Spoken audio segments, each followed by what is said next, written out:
Amis amateurs d'intelligence artificielle, bienvenue dans un nouvel épisode des News de l'artificiel. Aujourd'hui, on va parler de Stable Vicuna. Vous vous souvenez, Vicuna, on l'a traité dans une vidéo précédente, c'est un modèle dérivé de Llama de Meta, avec 7 ou 13 milliards de paramètres. Et ben, on a Stable AI, qui est à la base de Stable Diffusion, qui a sorti le premier modèle Vicuna, mais entraîné sur des feedbacks humains, avec 13 milliards là aussi de paramètres. On va voir comment à peu près ça marche.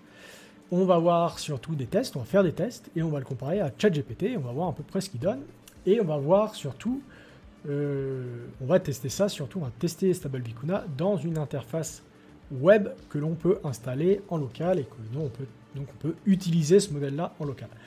On verra ça de manière rapide, et on verra dans quelques jours peut-être, je ferai une vidéo de tuto sur comment installer Stable Vicuna et comment installer cette interface. En attendant, générique.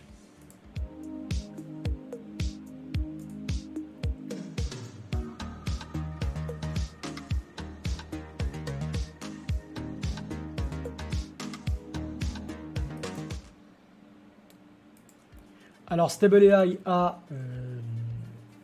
publié en fait cette annonce sur, de la publication de ce modèle sur son blog, et globalement ce qu'il nous dit c'est que grâce globalement au succès récent de OpenAssistant, Anthropic et Stanford pour créer des bases de données avec des feedbacks humains, et ben, ils utilisaient ces datasets avec plusieurs frameworks, en fait, des projets open source pour entraîner des modèles de langage avec un feedback humain.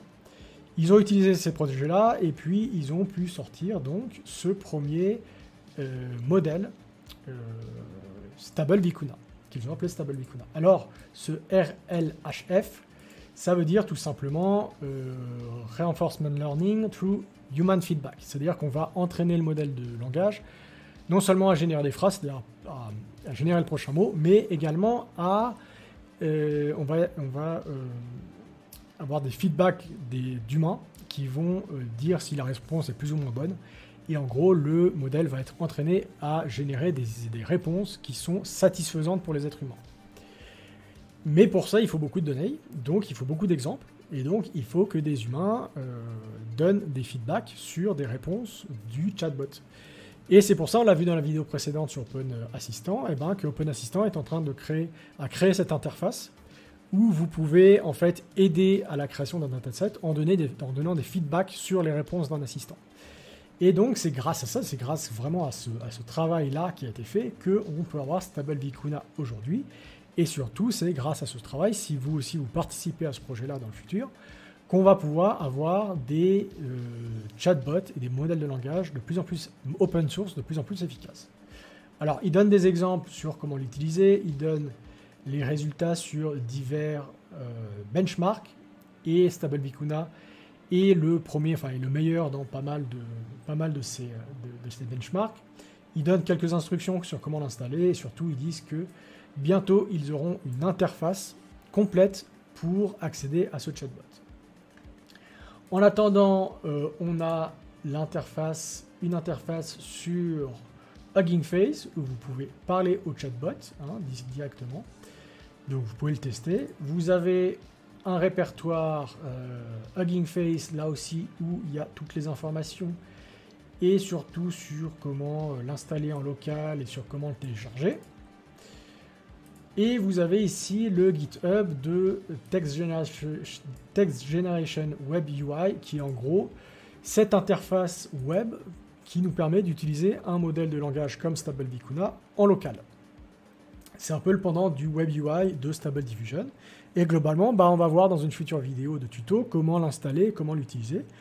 Globalement, on est parti sur le même mode qu'avec les modèles de génération d'images, où on avait Midjourney d'un côté qui était fermé et non open source, et Stable Diffusion qui était open source et dont on a fait plein de vidéos sur comment l'utiliser en local. Et globalement, là, on a la même chose. On a ChatGPT qui est la version, qui est le Midjourney du chatbot. Et puis, on a toute cette branche de Vicuna qui nous permet d'avoir des modèles open source et de les installer en local et de les utiliser directement nous-mêmes. Donc ça, c'est un peu à quoi ressemble cette interface en local, hein. Donc ça, là, j'ai chargé le modèle Stable Vicuna sur mon GPU, et puis bah, je peux l'interroger directement. Et puis là, à côté, j'ai ChatGPT. Donc on va faire quelques tests, principalement les tests qu'on a déjà fait précédemment sur OpenAssistant qui donnait un peu des résultats bizarres. Donc je lui dis de nouveau, hein, c'est John qui est un Français qui passe son été en Allemagne et ses hivers en Espagne. Et puis, bah donc, question 1. Où est le pied gauche de John en été? Et puis, bah, je vais poser la même question à ChatGPT.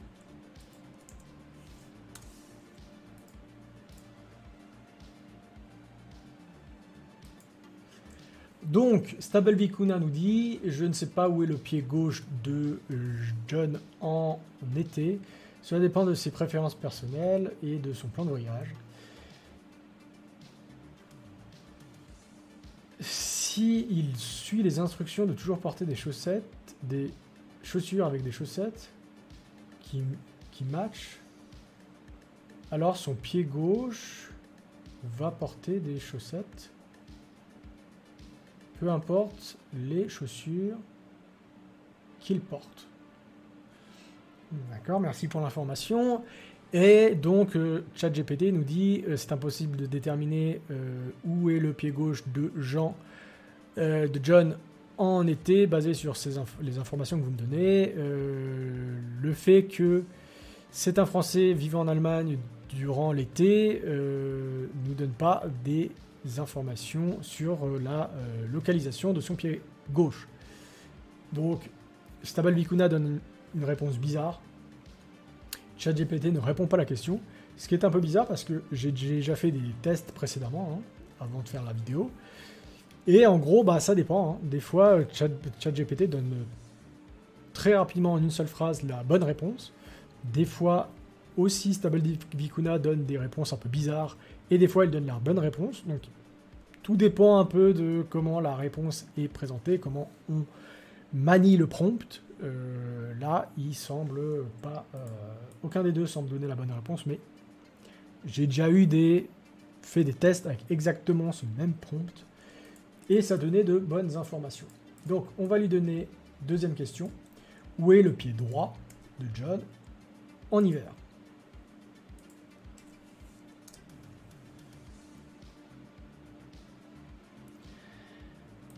Alors, Stable Vicuna nous dit si John passe ses mois d'hiver en Espagne, donc son pied droit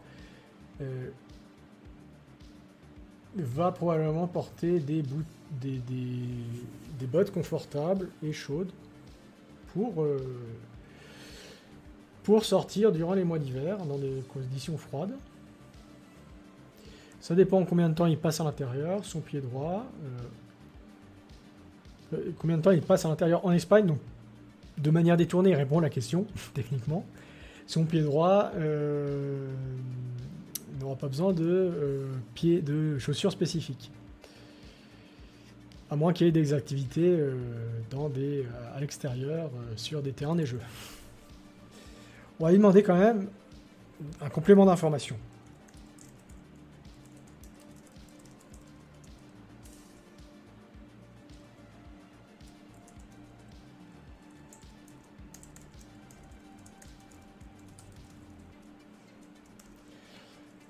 Donc, où est son pied droit durant l'été? Non, l'hiver, on dit. Durant l'hiver. Et ChatGPT nous dit, de manière similaire, les informations données ne donnent pas d'informations sur la localisation du pied droit de Jean durant l'hiver. Sachant que c'est un Français qui vit en Espagne durant l'hiver et en Allemagne durant l'été, ne donne pas d'informations sur la position de son pied droit. Là aussi, il ne répond pas à la question. Mais c'est bizarre, généralement, je l'ai déjà testé et il donnait des fois la bonne réponse. Donc on va lui demander aussi est-ce qu'il est sûr.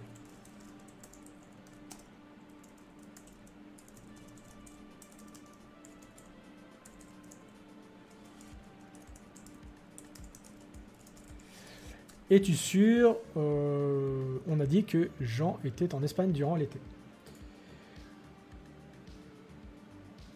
Il semblerait, Stable Vicuna nous dit, il semblerait que vous m'avez déjà posé la question 2 fois. Donnez plus de contexte sur ce que vous voulez savoir du pied droit de Jean durant la saison d'hiver.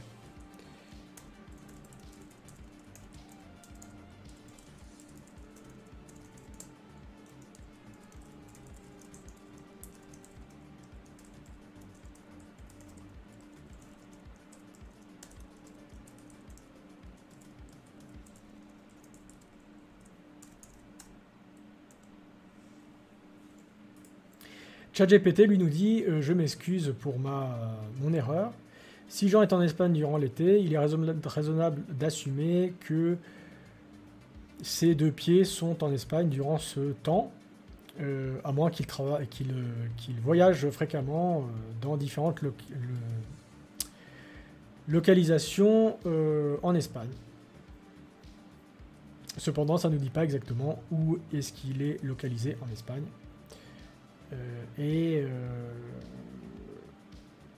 Où est-ce qu'il voyage à l'intérieur de l'Espagne durant les mois d'hiver. Donc, bon.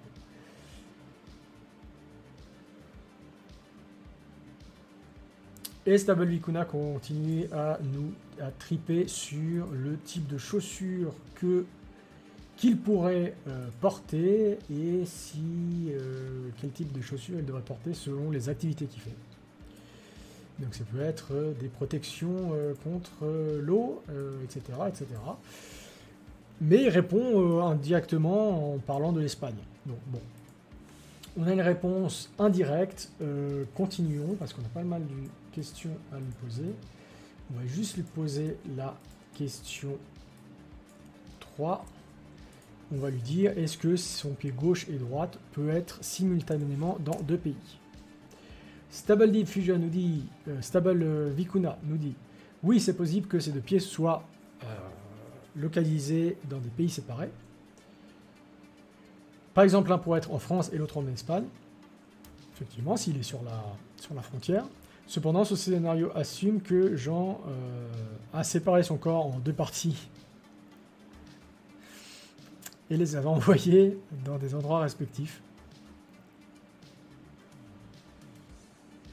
La plupart des gens ont un ensemble de jambes et de pieds attachés à leur corps.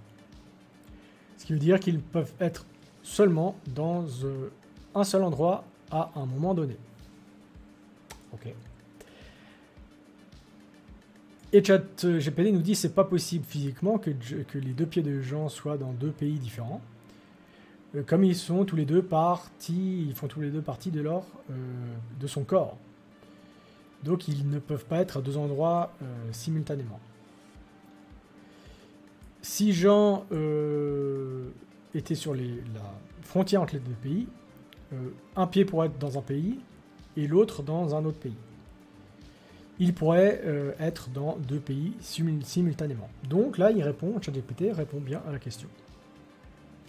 Ou vraiment Stable Vicuna, le problème c'est qu'il hallucine très très rapidement. Il a une très grosse tendance à halluciner et à partir dans un trip pas possible qui ne répond pas du tout à la question. Maintenant, on lui pose une question d'ordre général qui est le président de la Suisse.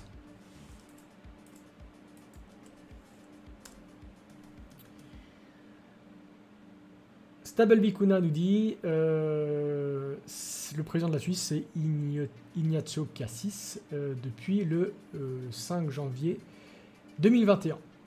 Il a succédé à Uli Maurer, etc. Après la résignation de Simonetta Sambuga. Et ChatGPT nous dit le président, la Suisse n'a pas un seul président. Il a un collectif qui est le Conseil fédéral. Blablabla. Bla bla bla bla. Le président actuel de la Confédération suisse est Guy Parmelin, qui a pris ses offices le 1er janvier 2021. Donc on a 2 réponses fausses. On a 2 réponses contradictoires, pardon. Un nous dit c'est Ignazio Cassis depuis le 5 janvier 2021 et l'autre c'est Guy Parmelin depuis le 1er janvier 2021. Liste des présidents suisses 2021, c'était Guy Parmelin. Et si je ne me trompe pas, Ignazio Cassis devait être le vice-président. Exactement. Donc, là, clairement, un point pour ChatGPT. Qui nous a bien dit, c'est Guy Parmelin. Puisqu'il parlait 2021. Les deux ont 2 ans de retard. Il se croit toujours en 2021. Et donc, maintenant, on va lui faire un petit résumé. On va lui demander de faire un résumé d'un texte venant de la Confédération suisse sur une votation qui va avoir lieu le 18 juin prochain. On lui demande de faire un résumé en un seul paragraphe.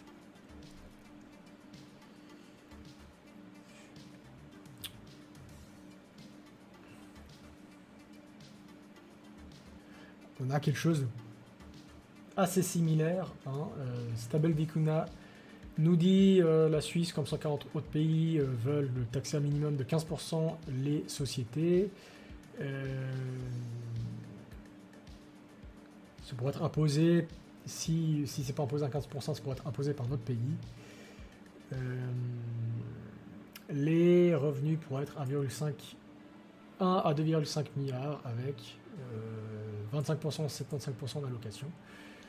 Ce qui est pas tellement résumé parce que bon, c'est très long et ça répète à peu près les mêmes informations. Bon, au moins les informations sont justes, mais c'est énormément résumé. Bon, c'est un gros paragraphe. Donc il est très verbeux et ChatGPT est encore plus verbeux. Il nous raconte à peu près la même chose. Avec les 1 à 2,5 milliards, 25 contre 75% de répartition. Et le fait que ça doit être un amendement à la Constitution. Par contre, le résumé est quasiment aussi long que le texte. Donc, on a quelque chose d'assez égal entre les deux. On va faire un dernier test. J'aimerais avoir un code Python qui me permet d'afficher un cube en 3D. On va voir comment les deux résolvent ce problème. Et de son côté, Stable Vicuna nous génère un code en Python avec PyOpenGL. Donc il nous dit comment importer OpenGL et il nous donne une fonction qui dessine un cube.